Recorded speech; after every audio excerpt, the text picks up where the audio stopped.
Assalamualaikum warahmatullahi wabarakatuh. Berjumpa lagi dengan saya Septriana di channel Si Cikal. Di video kali ini kita akan belajar tentang listrik statis. Betapa luar biasa Tuhan yang menganugerahkan rahmat dan hidayah pada manusia berupa pikiran. Dengan pikiran, manusia dapat terus melakukan inovasi yang dapat menunjang kesejahteraan kehidupan manusia. Salah satunya adalah listrik. Coba amati lingkungan sekitarmu, apakah sudah ada listrik? Jika ada, digunakan untuk apa sajakah listrik tersebut? Pada sebagian daerah, listrik sudah menjadi penunjang utama kehidupan. Listrik digunakan untuk menyalakan lampu, televisi, mengisi baterai handphone, dan peralatan elektronik lainnya yang membutuhkan energi listrik. Listrik yang mengalir pada kabel atau sebuah rangkaian yang digunakan untuk berbagai peralatan elektronik tersebut akan dipelajari lebih lanjut pada pembahasan listrik dinamis. Bagian pertama pada bab ini akan membahas tentang konsep listrik statis dan gejalanya dalam kehidupan sehari-hari. Nah, sebelum lanjut ke materi, simaklah pertanyaan berikut. Apakah kalian pernah menggosokkan penggaris plastik pada rambut? Setelah menggosok penggaris pada rambut, apakah kalian pernah mendekatkan penggaris tersebut pada benda-benda kecil seperti potongan kertas? Lalu, apakah yang terjadi pada potongan kertas tersebut? Dan apakah potongan kertas tersebut tertarik pada penggaris?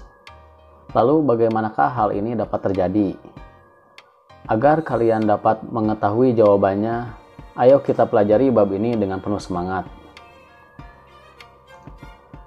Suatu benda dapat diberi muatan listrik statis dengan cara menggosokkannya dengan benda lain. Mengapa demikian? Untuk jelasnya, kita perlu memahami model atom terlebih dahulu. Atom merupakan partikel terkecil penyusun suatu unsur yang masih memiliki sifat unsur tersebut. Atom terdiri dari partikel-partikel yang jauh lebih kecil yang memiliki sifat sendiri. Partikel-partikel tersebut adalah proton dan neutron yang terdapat dalam inti atom, serta elektron yang mengorbit inti dengan lintasan tertentu. Proton memiliki sifat bermuatan listrik positif, dan elektron memiliki sifat bermuatan listrik negatif, sedangkan neutron memiliki sifat yang netral. Atom yang netral memiliki jumlah proton dan elektron yang sama. Suatu atom memiliki muatan listrik negatif bila atom tersebut kelebihan elektron. Dan atom akan bermuatan positif apabila kekurangan elektron. Massa proton dan elektron lebih besar dibandingkan dengan massa elektron. Muatan listrik tidak dapat dilihat oleh mata, tetapi efeknya dapat dirasakan dan diamati gejalanya. Besar muatan listrik proton dan elektron adalah sama, tetapi jenisnya yang berbeda. Perhatikan gambar di samping kanan ini. Gambar A, benda memiliki masing-masing 4 muatan positif dan muatan negatif. Karena jumlah proton sama dengan jumlah elektron, maka benda tersebut termasuk benda netral. Gambar B, benda memiliki 8 muatan positif dan 3 muatan negatif. Karena jumlah proton lebih banyak daripada jumlah elektron, atau benda kekurangan elektron, maka benda tersebut termasuk bermuatan positif. Gambar C, benda memiliki 3 muatan positif dan 7 muatan negatif. Karena jumlah proton lebih sedikit daripada jumlah elektron, atau benda kelebihan elektron, maka benda tersebut bermuatan negatif. Muatan listrik dilambangkan dengan huruf Q yang satuannya dalam SI adalah Coulomb atau C. Selanjutnya, membuat benda bermuatan listrik. Kalian sudah mengetahui bahwa atom ada yang bermuatan listrik dan ada yang netral. Demikian pula dengan benda. Benda netral dapat dibuat menjadi bermuatan listrik dengan cara digosok. Contohnya, penggaris plastik digosok dengan kain wol, kaca digosok dengan kain sutra, kemudian mika digosok dengan kain wol, atau mika digosok dengan kain sutra. Penggaris plastik yang semula dalam keadaan netral atau tidak bermuatan listrik sehingga tidak mampu menarik serpihan kertas. Ketika penggaris plastik digosok dengan kain wol, berarti memberikan energi kepada elektron untuk berpindah. Perpindahan elektron terjadi pada kain wol menuju penggaris plastik. Penggaris plastik ini akan bermuatan negatif karena mendapat sejumlah elektron dari kain wol. Akibatnya, penggaris plastik kelebihan elektron. Pindahnya elektron pada kain wol mengakibatkan kain wol kekurangan elektron, sehingga kain wol bermuatan positif. Penggaris plastik yang telah bermuatan listrik dapat menarik serpihan kertas kecil. Tahukah kalian mengapa serpihan kertas dapat menempel pada penggaris plastik? Benda bermuatan positif maupun negatif dapat menarik benda netral. Benda yang bermuatan listrik berusaha mempengaruhi muatan yang tidak sejenis pada benda netral dan berupaya menarik ke arahnya. Akibatnya, pada benda netral tersebut terjadi pemisahan muatan. Peristiwa pemisahan muatan listrik pada benda netral akibat benda bermuatan listrik didekatkan disebut dengan induksi listrik. Induksi listrik ini dapat digunakan untuk membuat benda netral menjadi bermuatan listrik. Benda bermuatan negatif jika didekatkan benda netral akan menarik semua muatan positif yang ada pada benda netral tersebut ke salah satu ujung. Akibatnya, ujung yang lain bermuatan negatif. Jika muatan negatif dihubungkan dengan bumi kemudian diputus, benda netral tadi akan berubah menjadi benda bermuatan positif. Penggaris plastik yang digosok dengan kain wol dapat menarik kertas-kertas kecil. Serpihan kertas kecil dapat ditarik penggaris plastik yang telah bermuatan listrik negatif, karena kertas kecil yang netral itu terinduksi oleh muatan negatif dari mistar plastik. Elektron pada ujung kertas yang dekat dengan mistar akan ditolak dan pindah ke bagian ujung lainnya. Adapun muatan positif kertas kecil akan ditarik dan berkumpul mendekati bagian ujung kertas yang dekat dengan penggaris. Akibat perbedaan jenis muatan tersebut, terjadilah tarik-menarik antara kertas dengan penggaris. Karena penggaris memiliki jumlah muatan yang lebih banyak, maka penggaris dapat menarik kertas-kertas kecil. Kejadian yang sama terjadi pada batang kaca dan kain sutra, yang mula-mula merupakan dua benda netral. Jika batang kaca digosok dengan kain sutra, elektron-elektron dari kaca akan berpindah menuju kain sutra. Kaca menjadi bermuatan positif karena kekurangan elektron. Kain sutra yang mendapat tambahan elektron akan bermuatan negatif. Jenis muatan yang dihasilkan bergantung jenis benda yang digosok dan jenis benda yang digunakan untuk menggosok. Kain wol dapat bermuatan positif jika digunakan untuk menggosok penggaris plastik. Namun, kain sutra dapat bermuatan negatif jika digunakan untuk menggosok kaca. Kaca dan kain sutra mula-mula termasuk benda netral.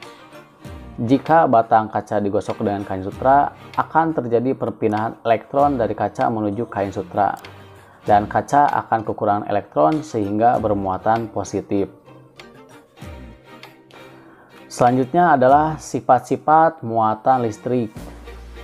Pada sebuah percobaan diperoleh bahwa batang kaca yang didekati sisir plastik akan tarik-menarik. Hal ini terjadi akibat gosokan dengan kain wol, batang kaca bermuatan positif dan sisir plastik akan bermuatan negatif. Dengan demikian, muatan yang tidak sama apabila didekatkan akan saling tarik-menarik, dan muatan sejenis apabila didekatkan akan saling tolak-menolak. Benda netral akan selalu ditarik oleh benda bermuatan listrik. Nah, interaksi kedua muatan tersebut merupakan gejala listrik statis. Selanjutnya, hukum Coulomb. Charles Augustin de Coulomb adalah seorang fisikawan berkebangsaan Prancis. Pada tahun 1785 pertama kali yang meneliti hubungan gaya listrik dengan dua muatan dan jarak antara keduanya dengan menggunakan sebuah neraca puntir. Untuk mengenang jasanya, namanya digunakan untuk satuan internasional muatan listrik yaitu Coulomb atau disimbolkan dengan huruf C. Gaya tarik-menarik atau gaya tolak-menolak antara dua muatan listrik disebut dengan gaya Coulomb atau disimbolkan dengan huruf F. Apabila dua muatan yang berdekatan, jenis muatannya sama, maka gaya kolomnya berupa gaya tolak-menolak. Sebaliknya, dua muatan yang berdekatan, jenis muatannya tak sama, maka gaya kolomnya berupa gaya tarik-menarik. Nah, besar gaya kolom ini dipengaruhi oleh dua besaran. Yang pertama, besar masing-masing muatan atau Q1 dan Q2, dan yang kedua adalah kuadrat jarak antara dua muatan atau disimbolkan dengan R kuadrat. Bunyi hukum Coulomb adalah sebagai berikut. Besar gaya tolak-menolak atau gaya tarik-menarik antara dua benda bermuatan listrik berbanding lurus dengan besar masing-masing muatan listrik dan berbanding terbalik dengan kuadrat jarak antara kedua benda bermuatan.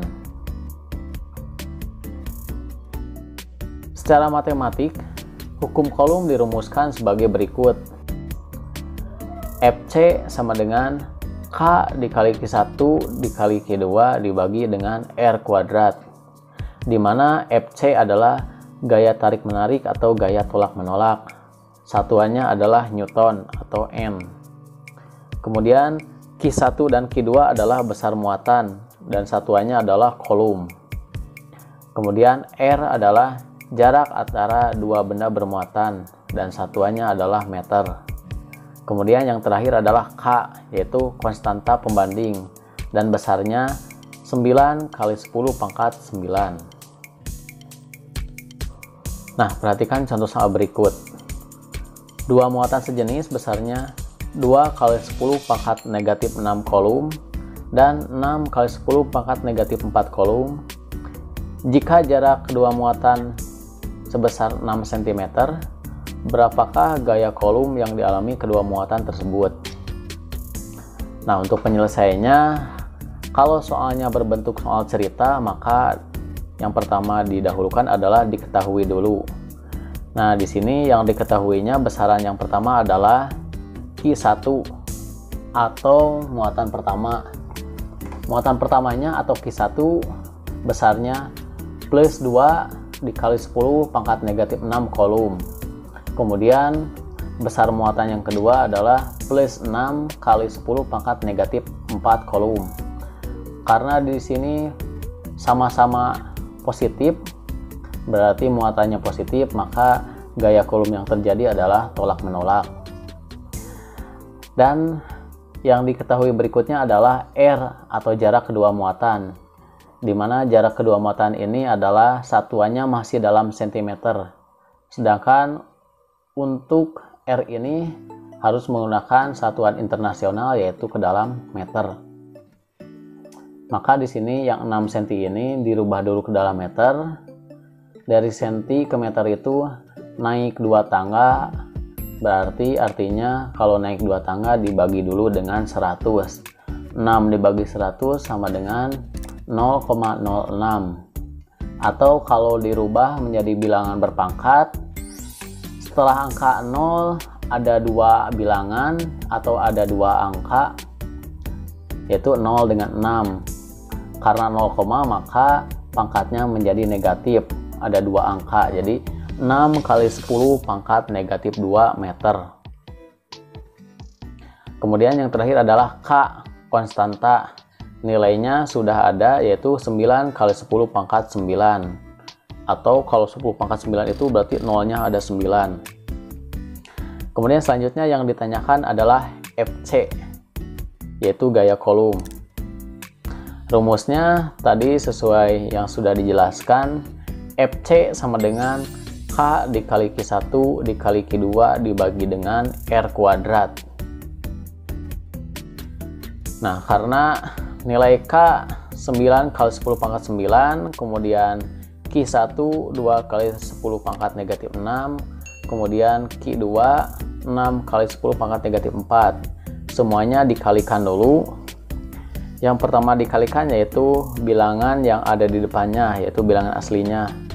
Kita kalikan dulu yang ada di depannya, yaitu 9 dikali 2, kemudian dikali 6. Hasilnya adalah 108.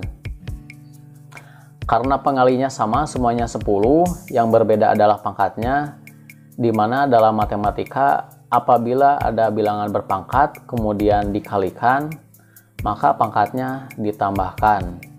Nah, di sini yang pertama ada pangkat 9, pangkat negatif 6, kemudian pangkat negatif 4.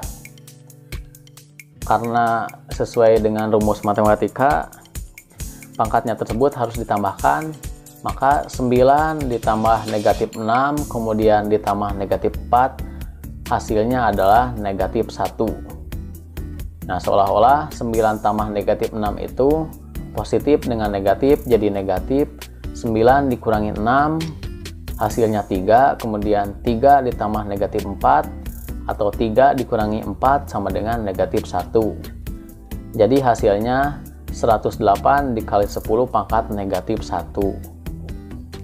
Yang selanjutnya pembaginya yaitu 6 kali 10 pangkat negatif 2, karena tadi R-nya adalah 0,06, atau kalau diubah menjadi bilangan berpangkat jadi 6 kali 10 pangkat negatif 2. Karena di rumus harus dikuadratkan, maka dipangkatkan lagi menjadi pangkat 2. 6 pangkat 2 sama dengan 36.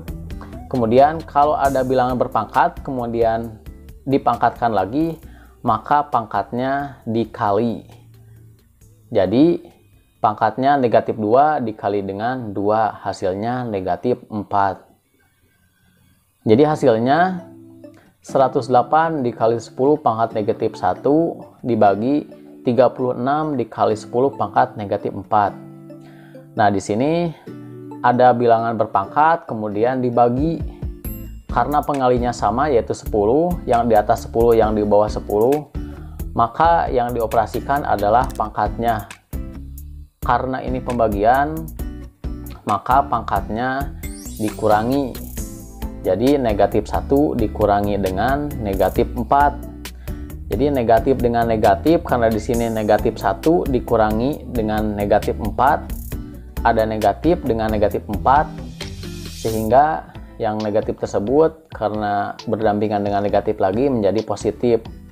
Jadi seolah-olah negatif 1 ditambah dengan 4. Jadi hasilnya adalah 3. Nah, yang di sebelah kirinya 108 dibagi dengan 36, hasilnya 3.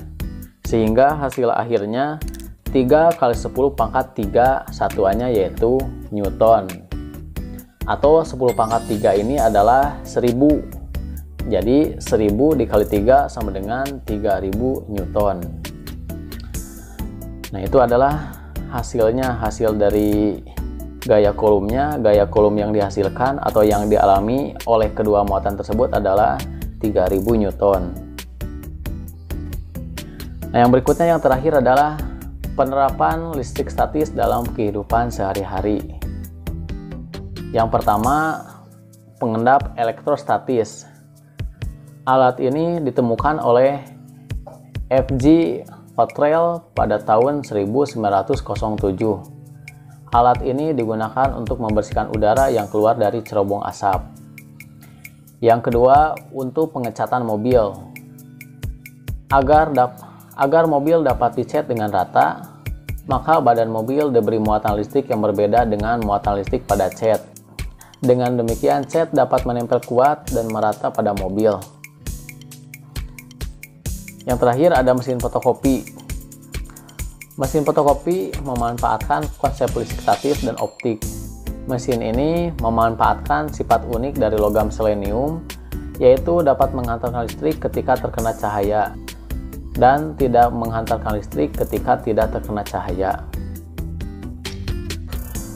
Baiklah, untuk pembelajaran kali ini dicukupkan sekian. Berikut ada latihan soal menghitung besar gaya kolom. Jangan lupa kerjakan latihan soalnya. Jika ada pertanyaan mengenai pembelajaran ini, silahkan tuliskan pertanyaannya di kolom komentar. Terima kasih sudah menonton.